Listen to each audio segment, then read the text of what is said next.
भैया दूज की पौराणिक कथा। भैया दूज के संबंध में पौराणिक कथा इस प्रकार से है। सूर्य की पत्नी सद्या से 2 संतानें थीं, पुत्र यमराज तथा पुत्री यमुना। सद्या सूर्य का तेज सहन न कर पाने के कारण अपनी छाया मूर्ति का निर्माण कर उन्हें ही अपने पुत्र पुत्री को सौंपकर वहां से चली गई। छाया को यम और यमुना से अत्यधिक लगाव तो नहीं था, किंतु यमुना अपने भाई यमराज के यहाँ प्राप्त जाती और उनके सुख दुख की बातें पूछा करती तथा यमुना यमराज को अपने घर पर आने के लिए भी आमंत्रित करती, किंतु व्यवस्था तथा अत्यधिक दायित्व के कारण वे उसके घर न जा पाते थे। एक बार कार्तिक शुक्ल द्वितीया को यमराज अपनी बहन यमुना के घर अचानक जा पहुँचे।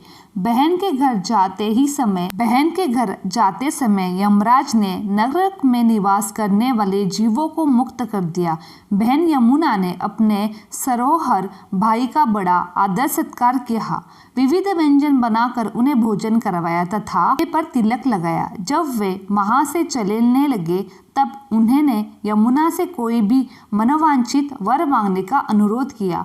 यमुना ने उनके आग्रह को देखकर कहा, भैया यदि आप मुझे वर देना ही चाहते हो तो यही वर दीजिए कि आज के दिन प्रतिवर्ष आप मेरे यहाँ आया करेंगे और मेरा आतिथ्य स्वीकार किया करेंगे। इसी प्रकार से जो भाई अपनी बहन के घर जाकर उसका आदर सत्कार करता है तथा इस दिन जो बहन अपने भाई को टिका करके भोजन खिलाती है, उसे आपका भय न रहे। इसी के साथ उन्होंने यह भी वरदान दिया कि यदि इस दिन भाई बहन यमुना नदी में डुबकी लगाएंगे तो वे यमराज के प्रकोप से बचे रहेंगे। यमुना की प्रार्थना को यमराज ने स्वीकार कर लिया।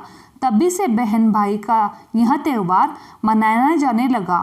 भैया दूज त्यौहार का मुख्य उद्देश्य भाई बहन के मध्य संबंध तथा एक दूसरे के प्रति निष्कंठ प्रेम प्रोत्साहित करना है। भैया दूज के दिन 5 दिनों तक चलने वाली दीपावली उत्सव का समापन भी हो जाता है। इस दिन अगर अपनी बहन न हो तो ममेरी फुफेरी या मौसेरी बहन को उपहार देकर ईश्वर का आशीर्वाद प्राप्त कर सकते हैं। जो मनुष्य यम द्वितीया को बहन के हाथ का खाना खाता है उसे धर्म, धन, अर्थ, विविध प्रकार के सुख मिलते हैं। साथ ही यम द्वितीया के दिन शाम को घर में बत्ती जलाने से पहले घर के बाहर 4 बत्तियों से युक्त दीपक जलाकर दीपदान करना भी शुभ फलदायी होता है।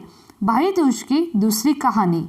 भाई दूज भारत में मनाने जाने वाला एक बहुत ही महत्वपूर्ण पर्व है जो कि भारत के कोने कोने में मनाया जाता है। भाई दूज एक हिंदू त्यौहार है जो भारत, नेपाल में मनाया जाता है। यह पर्व हिंदू धर्म में अनुयायी द्वारा मनाया जाता है। यह पर्व भाई बहन के पावन रिश्ते के महत्व को दर्शाता है। इस दिन के अनुष्ठान और उत्सव रक्षाबंधन जैसे लोकप्रिय उत्सव के समान है। इस विशेष अवसर पर भाई अपने बहन को कई उपहार देते हैं और बदले में बहन अपने भाइयों को मिठाई देती है। एक बुढ़िया माई थी, उसके 7 बेटे थे और एक बेटी थी। बेटी की शादी हो चुकी थी। जब भी उसके बेटे की शादी होती, फेरों के समय एक नाग आता और उसके बेटे को डस लेता था। बेटा वही खत्म हो जाता था और बहू विधवा हो जाती थी। इस तरह उसके 6 बेटे मर गए। 7वें बेटे की शादी होनी बाकी थी। इस तरह अपने बेटों को मर जाने के दुख से बुढ़िया रो रो कर अंधी हो गई। भाई दूज आने को हो गया। भाई ने कहा कि बहन से तिलक कराने जाऊंगा। माँ ने कहा ठीक है। उधर जब बहन को पता चला कि उसका भाई आ रहा है, माँ खुशी से पागल होकर पड़ोसन के पास गई और पूछने लगी कि जब बहुत प्यार भाई के घर आए तो क्या बनाना चाहिए। पड़ोसन ने उसकी खुशी को देखकर जल भून हो गई।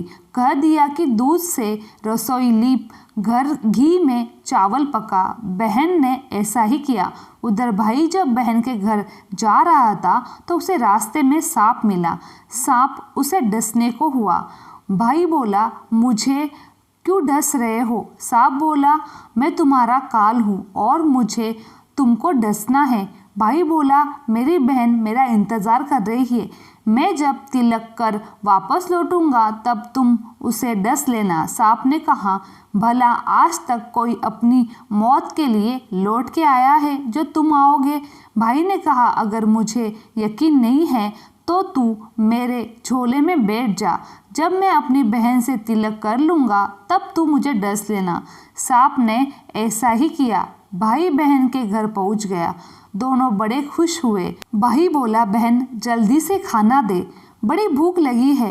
बहन क्या करे, न तो दूध की रसोई सूखे न ही घी में चावल पके। भाई ने पूछा, बहन इतनी देर क्यों लग रही है, तू क्या पका रही है?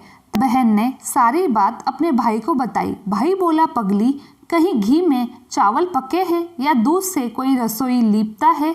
गोबर से रसोई लीप, दूध में चावल पका। बहन ने ऐसा ही किया। खाना खा के भाई को बहुत जोर से नींद आने लगी। इतने में बहन के बच्चे आ गए। बोले, मामा मामा हमारे लिए क्या लाए हो? भाई बोला, मैं तो कुछ नहीं लाया हूँ। बच्चे ने वहाँ झोला ले लिया। उसमें सांप था। जैसे ही उसे खोला उसमें से हीरे का हार निकला। बहन ने कहा, भैया तूने बताया नहीं, तुम मेरे लिए इतना सुंदर हार लेके आए हो। भाई बोला, बहन तुझे पसंद है तो तू ले ले, मुझे हार क्या करना है? अगले दिन भाई बोला, अब मुझे जाना है, मेरे लिए खाना रख दे। बहन ने उसके लिए लड्डू बनाकर एक डिब्बे में रख दिए। भाई कुछ देर जाकर थक कर एक पेड़ के नीचे सो गया। उधर बहन के बच्चों को जब भूख लगी तो माँ से कहा कि खाना दे दो। माँ ने कहा, खाना अभी बनने में देर है। बच्चे बोले कि मामा को जो दिया है वही दे दो। वह बोली कि लड्डू बनाने के लिए बाजरा पिसा था, वहीं बचा पड़ा है, चक्की में जाकर खा लो। बच्चे ने देखा कि चक्की में तो सांप की हड्डियां पड़ी है। यही बात माँ को आकर बताई तो वहाँ बावरी सी हो गई। भाई के पीछे भागी। रास्ते में लोग मिलते उनसे पूछती, किसी ने मेरा भाई देखा है क्या? किसी ने मेरा भाई देखा है क्या? तब एक ने बताया कि कोई लेटा तो है पेड़ के नीचे, देख ले वहीं तो नहीं। भागी भागी पेड़ के नीचे पहुंची, अपने भाई को नींद से उठाया। भैया भैया कहीं तूने मेरे लड्डू तो नहीं खाए? भाई बोला, ये ले तेरे लड्डू, नहीं खाए मैंने, दे दे के लड्डू ही तो दिए थे। उसके पीछे भी भागी चली आई है। बहन बोली, नहीं भाई तू झूठ बोल रहा है, ज़रूर तूने खाया है, अब तो मैं तेरे साथ चलूँगी। भाई बोला, तू मान नहीं रही है तो चल फिर। चलते चलते बहन को प्यास लगती है। वह भाई को कहती है कि मुझे पानी पीना है।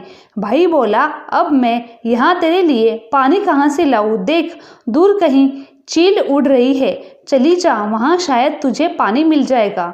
तब बहन वहाँ गई और पानी पीकर जब लौट रही थी तो रास्ते में देखती है कि एक जगह ज़मीन में 6 शिलाएं गड़ी है और एक बिना गड़े रखी हुई थी। उसने एक बुढ़िया से पूछा कि ये शिलाएं कैसी है? उस बुढ़िया ने बताया, एक बुढ़िया है, उसके 7 बेटे थे, 6 बेटे तो शादी के मंडप में ही मर चुके हैं, तो उसने उनके नाम की शिलाएं ज़मीन में गड़ी है।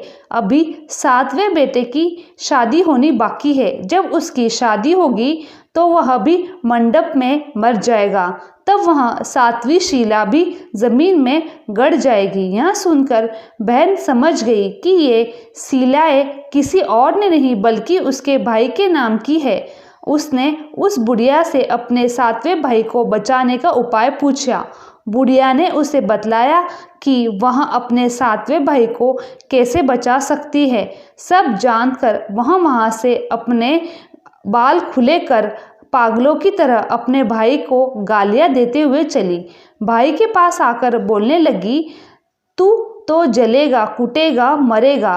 भाई उसके ऐसे व्यवहार को देखकर चौंक गया, पर उसे कुछ समझ नहीं आया। इसी तरह दोनों भाई बहन माँ के घर पहुँच गए।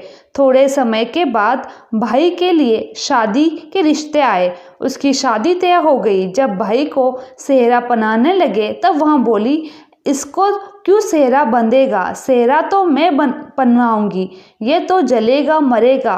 सब लोगों ने परेशान होकर सेहरा बहन को दे दिया। बहन ने देखा कि उसमें कलंगी की जगह सांप का बच्चा था। बहन ने उसे निकाल के फेंक दिया। अब जब भाई घोड़ी चढ़ने लगा तो बहन फिर बोली, ये घोड़ी पर क्यों चढ़ेगा, घोड़ी पर तो मैं बैठूंगी, ये तो जलेगा मरेगा, इसकी लाश को चील कौवे खाएंगे। सब लोग बहुत परेशान हो गए। सब ने उसे घोड़ी पर चढ़ने दिया। अब जब बारात चलने को हुई तब बहन बोली, ये क्यों दरवाजे से निकलेगा, ये तो पीछे के रास्ते से जाएगा, दरवाजे तो से मैं निकलूंगी।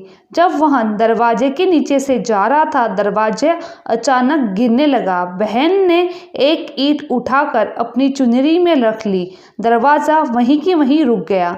अब सब लोग बड़ा अचंभा हुआ। रास्ते में एक जगह बारात रुकी तो भाई को पीपल के पेड़ के नीचे खड़ा कर दिया।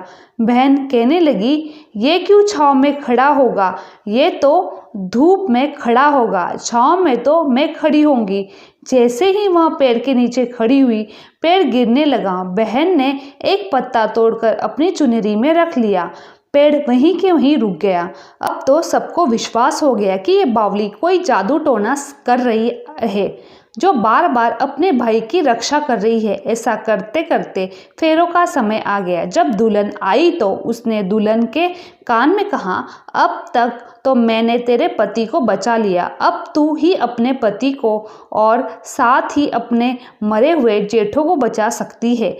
फेरों के समय एक नाग आया। वो जैसे ही दूल्हे को डसने को लगा, दुल्हन ने उसे एक लोटो में भरकर उस पर प्लेट से बंद कर दिया। थोड़ी देर बाद नागिन लहर लहर करती आई। दुल्हन से बोली, तू मेरे पति को छोड़ दे। दुल्हन बोली, पहले तू मेरा पति को छोड़। नागिन ने कहा, ठीक है, मैं तेरे पति को छोड़ दूंगी। दुल्हन बोली, ऐसे नहीं, पहले 3 बार बोल। नागिन ने 3 बार बोला, फिर बोली कि अब मेरे पति को छोड़। दुल्हन बोली, एक मेरे पति से क्या होगा, हंसने बोलने के लिए जेठ भी तो होना चाहिए, एक जेठ भी छोड़। नागिन ने जेठ के भी प्राण छोड़ दिए। फिर दुल्हन ने कहा, एक जेठ की लड़ाई हो गई तो एक जेठ को और छोड़, वो विदेश चला गया और तीसरा जेठ भी छोड़। इस तरह एक एक करके दुल्हन ने अपने 6 जेठों को जीवित कर लिया। उधर रो रो कर बुढ़िया का बुरा हाल हो गया। अब तो मेरा 7वां बेटा ही बाकी था, वह भी मर जाएगा। गांव वालों ने उसे बताया कि उसके 7 बेटा और बहुएं आ रही है। तो बुढ़िया बोली, अगर यह बात सच है तो मेरी आंखों की रोशनी वापस आ जाए और मेरे सीने से दूध की धार बहने लगे। ऐसा ही हुआ। अपने सारे बेटे बहू को देखकर वह बहुत खुश हुई और बोली, यह सब तो मेरी बावली का किया है, कहाँ है मेरी बावली बेटी। सब बहन को ढूंढने लगे। देखा तो वहाँ भूसे की कटोरी में सो रही थी। जब उसे पता चला कि उसका भाई सही सलामत है तो वह अपने घर को चली।